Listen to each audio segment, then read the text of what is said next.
ये बात इजराइल को पता है कि तुम जितना भी टू नेशन थ्योरी की बात कर रहे हो, ये अपनी भट्टी में और अपनी फंसी में कर रहे हो, तुम्हारी नीयत साफ नहीं है। जो डोनाल्ड ट्रंप ने 20 सूत्रीय कार्यक्रम दिखाया वो ये दिखाया, और बाद में जो प्लेटफॉर्म पर एक्सपोज किया वो ये वाला किया।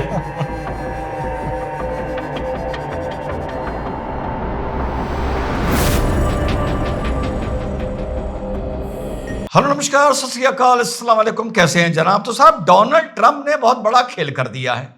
अरब मुल्कों के साथ कर दिया है और पाकिस्तान के साथ कर दिया है। अभी जब यूनाइटेड नेशन जनरल असेंबली बैठी थी तो आप लोगों को याद होगा कि वहां पर डोनाल्ड ट्रंप ने 8-9 अरब मिडिल ईस्ट के मुल्कों के और पाकिस्तान के हेड ऑफ स्टेट को बुलाकर बैठक की थी गाजा के लिए, और एक 20 सूत्रीय कार्यक्रम दिया था गाजा के भविष्य के लिए और शांति के लिए, और सब ने उस पर मोहर लगा दी थी। पाकिस्तान ने भी उस पर मोहर लगा दी थी। पाकिस्तान की तो मजबूरी थी उस टाइम मोहर लगाना, क्योंकि पाकिस्तान तो अपना सामान लेकर यहां का प्रधानमंत्री और फील्ड मार्शल ब्रीफ केस में लेके इनके पास गए हैं कि भैया हमारे पास यही है रेयर अर्थ है, हमसे रेयर अर्थ खरीद लो ताकि हमारी रोजी रोटी चल सके। तो साहब, सब ने कहा कि 20 सूत्रीय कार्यक्रम सबको समझ आ गया है, पूरे अरबी मुल्कों को समझ में आ गया है। जो डोनाल्ड ट्रंप ने 20 सूत्रीय कार्यक्रम दिखाया वो ये दिखाया, और बाद में जो प्लेटफॉर्म पर एक्सपोज किया वो ये वाला किया। दोनों में बहुत फर्क है। फर्क, सबसे मजेदार फर्क यह है कि जो पहली चीज लिखी है नए वाले 20 सूत्रीय कार्यक्रम में, Gaza will become A D radicalise terror free zone, यानी पहली चीज ये लिखी है कि गाजा को डी रेडिकलाइज किया जाएगा, यानी वहां कट्टरवाद को खत्म किया जाएगा और उसको एक टेरर फ्री जोन बताया जाएगा। इधर पाकिस्तान अपनी ऊंची करने के चक्कर में बड़ी ट्रंप की तारीफ करके बैठा था कि साहब डोनाल्ड ट्रंप तो बहुत बढ़िया एक कार्यक्रम लेके आए हैं और हमने भी उस पर मोहर लगा दी है। जब दूसरा वाला कार्यक्रम सामने आया, यानी मोहर लगने के बाद जब डोनाल्ड ट्रंप ने उसके अल्फाज बदलने शुरू करे, तो पाकिस्तान की गवर्नमेंट की बड़ी भदपिटी और जबरदस्त ट्रोलिंग होनी शुरू हुई। तो पाकिस्तान का फॉरेन मिनिस्टर क्या बोल रहा है, जरा सुनिए। उन्होंने भरपूर एंगेजमेंट की, और ये जो मामला जो वहां पहुंचने पे शुरू हुआ वो हमारे यहाँ आने लैंड किया मंडे नाइट 10 साढ़े 10, और ये रात 1:45 में खत्म हुआ। ये उसकी बैकग्राउंड है जनाबे स्पीकर। मैंने कैटेगोरिकली जो प्रेस ब्रीफिंग की फॉरेन ऑफिस में ट्यूसडे को, मैंने ये क्लियर कर दिया कि ये जो 20 पॉइंट जो ट्रंप साहब ने जो पब्लिक की हैं ये हमारे नहीं हैं, ये मनोवन हमारे नहीं हैं। मैंने कहा कि इसमें कुछ चेंजेस की गई हैं जो हमारा ड्राफ्ट था। मेरे पास सारा रिकॉर्ड मौजूद है। और भाई सुने ना, आप सुन तो ले लो। जी हाँ साथियों, इसके अलावा जितनी भी इसमें चीजें हैं वो सही हैं, लेकिन मजेदार बात यह है कि पॉइंट नंबर 19 पर लिखा है कि जब सारे रिफॉर्म पूरे हो जाएंगे, यानी जब गाजा में एक इंटरनेशनल स्टेबलाइजिंग फोर्स आ जाएगी, अरब फोर्स आ जाएगी, पीस कीपिंग फोर्स आ जाएगी, वो गाजा में से जितने भी इनको एमनेस्टी मिलेगी यानी माफी मिलेगी, हमास के लोगों को जब गाजा से हटा दिया जाएगा, भगा दिया जाएगा, वगैरह वगैरह, हथियार डाल दिए जाएंगे, उसके बाद अगर सब शांति रही तो फिर पैलेस्टीन सेल्फ डिटर्मिनेशन और स्टेटहुड की बात होगी।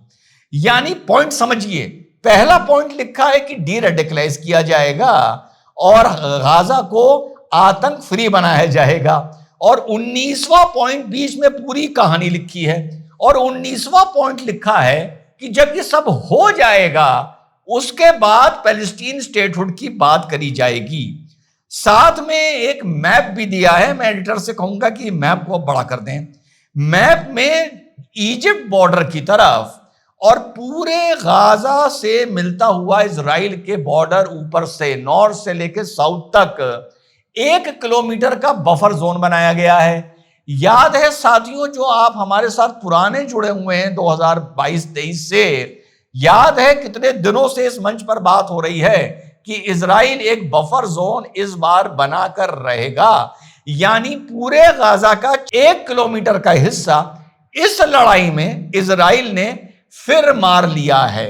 अब गाजा में जो हमास के रिप्रेजेंटेटिव हैं दोहा में, उन्होंने जो बात बोली है वो सुनिए। There is another aspect in the plan, which is the administration of Gaza after the end of the battle, or after the end of the aggression on Gaza. We have renewed our position, which we agreed on with the Palestinians a year ago, with Arab support, and it is to form a Palestinian national organization of independent Palestinian personalities to administrate Gaza, in relation to a certain mechanism with the Palestinian authorities, in order to preserve Palestinian political unity. जी हाँ साथियों, और 11 नवंबर 2023 को इस छोटे से मंच ने क्या भविष्यवाणी की थी कि आखिर में इस लड़ाई का अंत कैसे होगा, वो भी सुन लीजिए। हाई टाइम मिडिल ईस्ट और अरब नेशन सामने आए, यूनाइटेड नेशंस में अपील करें, दादागिरी ना करें, गीदड़ भभकियां इजराइल को ना दें, सामने आए। हाई टाइम कि हम इंटरफेयर करना चाहते हैं, हम इसे सॉर्ट आउट करना चाहते हैं, 7-10 दिन की मोहलत दे दी जाए। मुझे नहीं लगता इजराइल देगा, क्योंकि इतना अंदर घुस चुका है। एक जगह मुझे लग रहा है इजराइल देगा। नॉर्थ को टेक ओवर करने के बाद जब सबको खदेड़ के साउथ कर दिया जाएगा और नॉर्थ जहां पर मेन इंफ्रास्ट्रक्चर था हमास का, वहां पर जब ये पूर्णता कैप्चर कर लेंगे from Israel border to Mediterranean sea, तो मुझे लगता है कि इस वॉर में एक सीज फायर आ सकता है। तो अभी नहीं, और अरब नेशन इसमें इन्वॉल्व हों, एक कॉन्शियस वॉइस सामने आए, अरब के लोगों के सामने आए, गाजा के लोगों के सामने आए, पूरी तरह गाजा को डीमिलिटराइज किया जाए, सारी टनल्स को डिस्ट्रॉय किया जाए, सारे वेपन्स खत्म किए जाएं। शौक है बहुत हथियार उठाने का, तो सबको एक एयरगन दे दी जाए कि भैया हवा में गोली चलाते रहो या पानी में मछलियां मारते रहो, चिड़ियों की तरह चिड़ियां मारते रहो।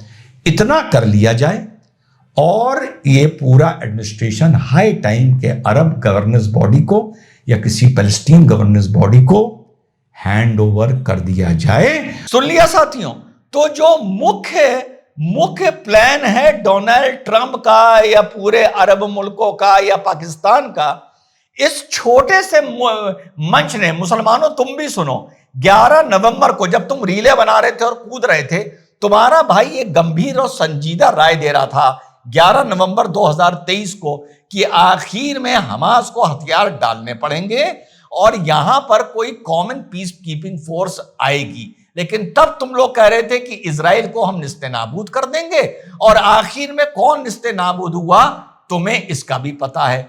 और 19 नंबर पर क्यों लिखा गया है स्टेटहुड, यह भी बता दूं, इजराइल टू नेशन थ्योरी के लिए कभी नहीं मानेगा, कोट अनकोट, फिलहाल। हां, 5 साल बाद, 7 साल बाद, 10 साल बाद मान सकता है। और वेस्ट बैंक में जितना भी इजराइल घुसकर उसने वहां पर अपने स्टैब्लिशमेंट सेटलमेंट्स बनाए हैं, उनको इजराइल खाली नहीं करेगा। क्यों नहीं करेगा? इस मारे नहीं करेगा क्योंकि इजराइल ने 1973 के बाद गाजा में भी अपने सेटलमेंट बना लिए थे, पूरा गाजा के अंदर घुस गया था। लेकिन एग्रीमेंट के तहत, ऑस्लो एग्रीमेंट के तहत, इजराइल ने $2-2 लाख उन इजरायलियों को दिए जो गाजा के अंदर सेटलमेंट बनाकर रहने लगे थे।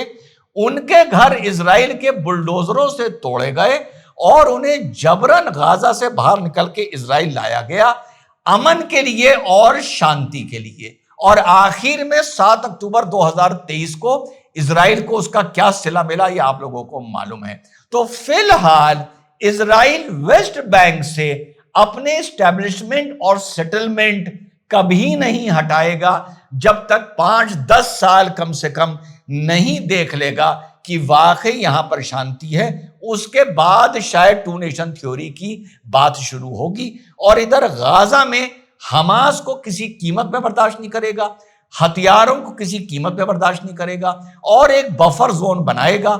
पुराने साथियों को पता है, आज आप लोगों को, नए साथियों को लग रहा होगा कि मैं बात बोल रहा हूं। यह बात मैंने 7 अक्टूबर के बाद बोलनी शुरू कर दी थी कि अब इस लड़ाई का जो अंत होगा वो बहुत ही भयावह होगा। लेकिन कुछ जाहिलों को जमाने में सिर्फ रील बनाने में मजा आता था, तो आज टू नेशन की बात हो रही है और ये पीस प्लान बनाया जा रहा है। लेकिन चलते चलते एक रेलेवेंट सवाल पूछ के जाऊंगा सारे मुसलमानों से और सारे अरबी मुल्कों से। टू नेशन थ्योरी तो 1947 में इजराइल ने मान ली थी। इजराइल ने कहा था ठीक है 54% इलाका हमको दे दो और 46% पैलेस्टीनियन को दे दो, आराम से दोनों को मेडिटेरियन की ओपनिंग दे दो, दोनों मिलकर काम करेंगे, दुनिया में एक्सपोर्ट करेंगे, विकास करेंगे। पैलेस्टीनियंस ने कहा नहीं, हम इजराइल को 1 स्क्वायर इंच नहीं देंगे और उनकी ऐसी की तैसी करनी शुरू कर दी। तो 48 में अटैक किया तो इजराइल ने इलाका घेर लिया, उसके बाद 55 में किया तब इजराइल ने इलाका घेर लिया, उसके बाद 1967 में किया तब इजराइल ने इलाका घेर लिया, उसके बाद 1973 में किया तब इजराइल ने इलाका घेर लिया, उसके बाद अक्टूबर 2023 में किया तब इजराइल ने इलाका घेर लिया। अगर ये उल्टा हुआ होता, अगर हर अटैक में इजराइल का इलाका घेरा जा रहा होता मुसलमानों, और आज इजराइल पूरे जितना उसको एरिया 1947 में 55% मिला था उससे घटकर वो 15% रह गया होता जितने में आज वहां पर पैलेस्टीनियन हैं, अगर 15% रह गया होता, तो क्या तुम टू नेशन थ्योरी की बात करते या तुम ये बात करते पैलेस्टीनियन से कि इजराइल का इलाका छोड़ो और इजराइल को अपना जो हक है 1947 का दो, जवाब है ना करते। यह बात इजराइल को पता है कि तुम जितना भी टू नेशन थ्योरी की बात कर रहे हो ये अपनी फटी में और अपनी फंसी में कर रहे हो, तुम्हारी नीयत साफ नहीं है। इसलिए गाजा का बाकी प्लान तो कामयाब हो सकता है जो डोनाल्ड ट्रंप ने अब दिया है, आपके भाई ने 11 नवंबर 2023 को दिया था, लेकिन टू नेशन थ्योरी मुझे नहीं लगता कि अभी इजराइल किसी भी कीमत पर मानेगा और वेस्ट बैंक से अपने जो उसके स्टैब्लिशमेंट हैं या सेटलमेंट हैं उनको विड्रॉ करेगा, क्योंकि गाजा से एक बार वो विड्रॉ करके देख चुका है, कोई फायदा नहीं हुआ। जय हिंद, वंदे मातरम, खुदा हाफिज।